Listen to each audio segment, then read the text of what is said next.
रामचरितमानस भारतवर्ष का एक गौरव ग्रंथ है, जिसकी विचित्रता यह है कि यह प्रत्येक दृष्टिकोण वालों को कुछ न कुछ प्रदान करती है।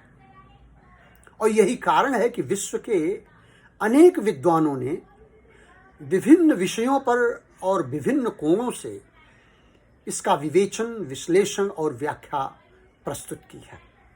अनेक शोध प्रबंध भी लिखे गए हैं। सारे शोध प्रबंध साहित्यिक, आध्यात्मिक, धार्मिक और सामाजिक विषयों पर लिखे गए हैं, किंतु अभी तक कोई वैज्ञानिक दृष्टिकोण से कोई शोध प्रबंध नहीं लिखा गया। सन 2000 में मैंने एक शोध प्रबंध प्रस्तुत किया जो रामचरितमानस में वैज्ञानिक दृष्टिकोण पर था, जिसे मुंबई विश्वविद्यालय ने मान्यता प्रदान की और मुझे पीएचडी की उपाधि से गौरवान्वित किया।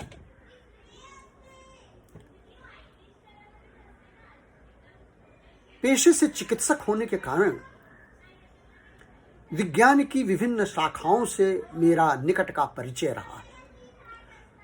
पारिवारिक संस्कार और व्यक्तिगत अभिरुचि के कारण मैं रामचरितमानस का भी निरंतर पाठ करता रहा हूं, और जब भी मैंने गंभीरता से रामचरितमानस को पढ़ा तो मुझे ऐसा लगा कि रामचरितमानस में विज्ञान का पक्ष एक मजबूती के साथ, दृढ़ता के साथ, एक सुनियोजित ढंग से और पूरी प्रतिबद्धता के साथ संत ने स्थापित किया है। यह बात मैं आप सबको विभिन्न प्रसंगों के माध्यम से बताना चाहता हूं कि संत तुलसीदास जी रामचरितमानस में विज्ञान के पक्ष को रखने के लिए प्रतिबद्ध थे। यह कोई संयोगात यह पक्ष नहीं आया हुआ है, और यह सिद्ध भी करता है कि संत को परंपरा से प्राप्त विज्ञान का समुचित ज्ञान था, उसकी विभिन्न शाखाओं का ज्ञान था।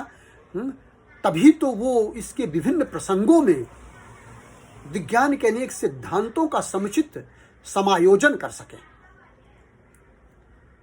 अब मैं इस बात पर चर्चा करने के पहले मैं इसकी पृष्ठभूमि पर जाता हूं कि संत तुलसीदास जी ने रामचरितमानस को जब लिखना शुरू किया तो उन्होंने इसकी आधारशिला वाल्मीकि रामायण को बनाया, और यह बात वे स्वीकारते हैं।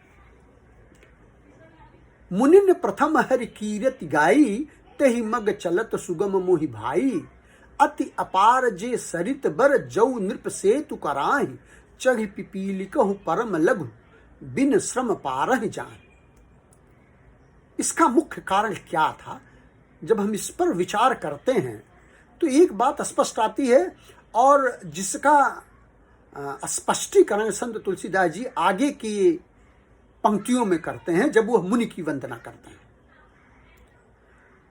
वह कहते हैं, बंदहु मुनि पद कंज, रामायण जहि निर्मयौ, सखर सुकोमल मंजु, दोष रहित दूषण सहित।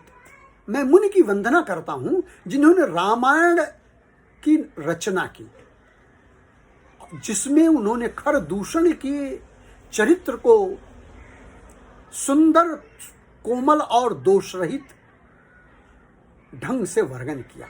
अब ये बड़ी विचित्र बात लगती है कि संत तुलसीदास जी ये कहते हैं कि आदि कवि वाल्मीकि ने लिखा रामायण, लेकिन वर्णन किया खर दूषण का चरित्र। ये कौन सी प्रणाली है, और इसको लिखने के पीछे संत का तात्पर्य क्या है? मानो ये बताना चाहते हैं कि यह एक ऐसी प्रणाली है जो एक वैज्ञानिक प्रणाली है। वास्तव में विज्ञान की यही प्रणाली है।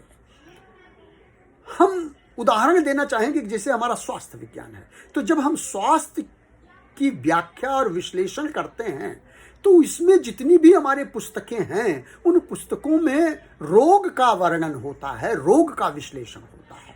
शुरुआत रोग से की जाती है और यह आवश्यक है हम जाने कि रोग का विवरण क्या है, तब हम स्वास्थ्य को प्राप्त कर सकते हैं। और यह प्रणाली जो है संपूर्ण वैज्ञानिक अनुशासनों में और वैज्ञानिक शाखाओं में प्राप्त की जा सकती है, चाहे वो फिजिक्स हो, चाहे वो केमिस्ट्री हो, चाहे वो बायोलॉजी हो, चाहे कोई भी साइंस हो।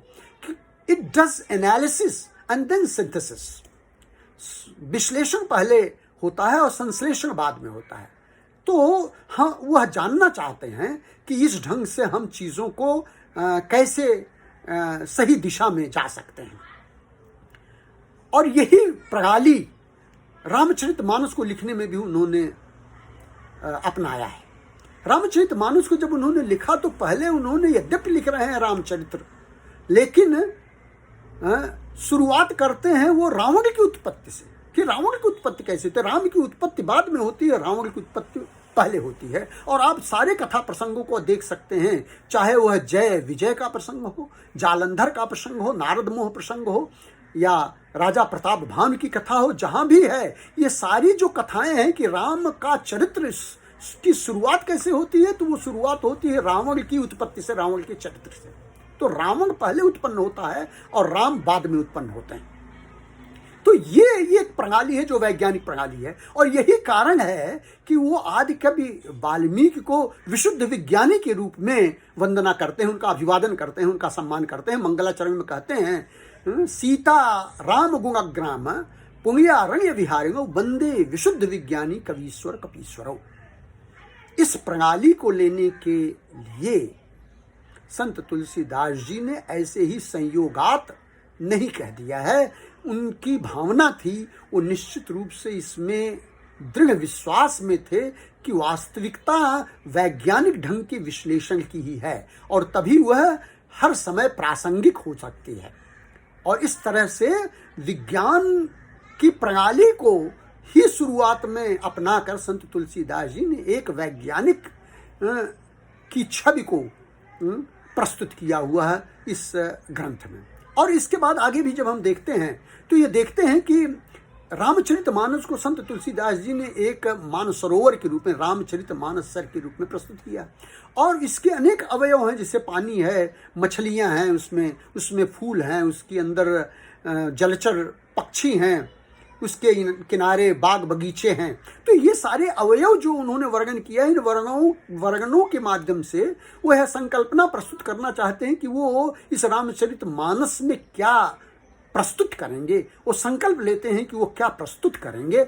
और तब जब वो कहते हैं कि राम सिंह जस सलिल सुधासम उपमा बीच विलास मनोरम पुरैन सघन चारु चौपाई जुगुति मंज मन मत सीप सुहाई छंद सोरठा सुंदर दोहा जनु बहुरंग कमल कुल सोहा धुनि अवरेब कवित गुण जाति मीन मनोहर ते बहुभांति।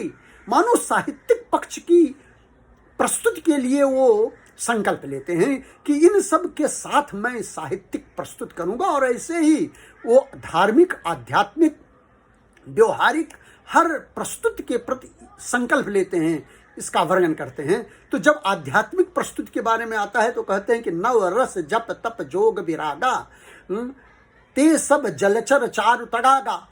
और जब भक्ति का और आध्यात्म की चर्चा करते हैं तो वो कहते हैं कि संत सभा चहुदिसी अवराई श्रद्धा ऋतु वसंत समगाई समयम नियम फूल फल ज्ञाना हरिपद रति रस वेद बखाना पुलक बाटिका बाग बन सुख सुबिहंग बिहारु माली सुमन स्नेह जल सींचत लोचन चार।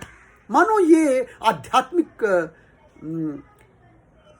साहित्य को, आध्यात्मिक तत्वों को अपने इस ग्रंथ में पिरोना चाहते हैं, ऐसी संकल्पना प्रस्तुत करते हैं।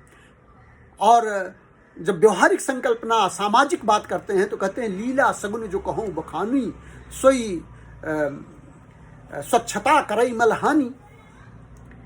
तात्पर्य यह है कि वह कह रहे हैं कि मैं ये सारी चीजें तो प्रस्तुत करूंगा ही, निश्चित रूप से करूंगा। साहित्यिक बात करूंगा, सामाजिक बात करूंगा, धार्मिक करूंगा, आध्यात्मिक करूंगा, लेकिन इसके साथ साथ वैज्ञानिक बात भी करूंगा, विज्ञान के पक्ष को भी रखूंगा। इसका संकल्प लेते हैं और इसके साथ वो कहते हैं कि अर्थ धर्म कामादिक चारी कहब ज्ञान विज्ञान विचारी। मैं अर्थ धर्म काम मोक्ष तो कहूंगा ही, लेकिन इसके साथ साथ विज्ञान का भी ज्ञान मैं कहूंगा।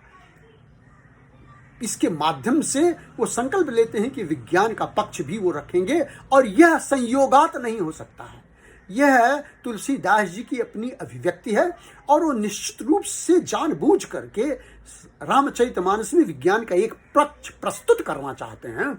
और जब उपसंहार लिखते हैं तो उपसंहार में संत तुलसीदास जी रामचरितमानस लिखने के बाद अंत में जो श्लोक लिखते हैं उसमें ये दावा करते हैं कि ये जो ग्रंथ हमने बनाया, ये जो रचना मैंने बनाई, ये महाकाव्य मैंने बनाया, इसमें लोगों को क्या मिलेगा। तो कहते हैं कि पुण्यम पापहरम सदा शिवकरम विज्ञान भक्ति प्रदम। पुण्य देगा, पाप का हरण करेगा, मंगल प्रदान करेगा, लेकिन इसके साथ साथ जो महत्वपूर्ण बात करते हैं विज्ञान भक्ति प्रदम, यह है इससे लोग क्या प्राप्त करेंगे। तो विज्ञान और भक्ति दोनों प्राप्त करेंगे। तो मात्र दृष्टिकोण से देखने की आवश्यकता है। आप जब उस दृष्टिकोण से देखेंगे तो इसमें विज्ञान का पक्ष एक मजबूती के साथ रखा हुआ दिखाई पड़ेगा, और इससे संत की अपनी पारंपरिक ज्ञान से जो उनका वैज्ञानिक ज्ञान है वह भी परिलक्षित होता है, और वह बताता है कि वह संयोगात विज्ञान को नहीं रखे हैं, बल्कि एक सुनियोजित ढंग से प्रतिबद्धता के साथ विज्ञान के पक्ष को रखे हुए हैं। और वो प्रेरित करते हैं, वो आकर्षित करते हैं समर्थ वैज्ञानिकों की, कि लोग इसमें आ करके अपनी व्याख्याएं, अपने विवेचन और विश्लेषण प्रस्तुत करें, जिससे कि व्यक्ति का, देश का और समाज का कल्याण हो सके। तो इस तरह से वैज्ञानिक पक्ष को संत तुलसीदास जी ने रामचरितमानस में रखा है।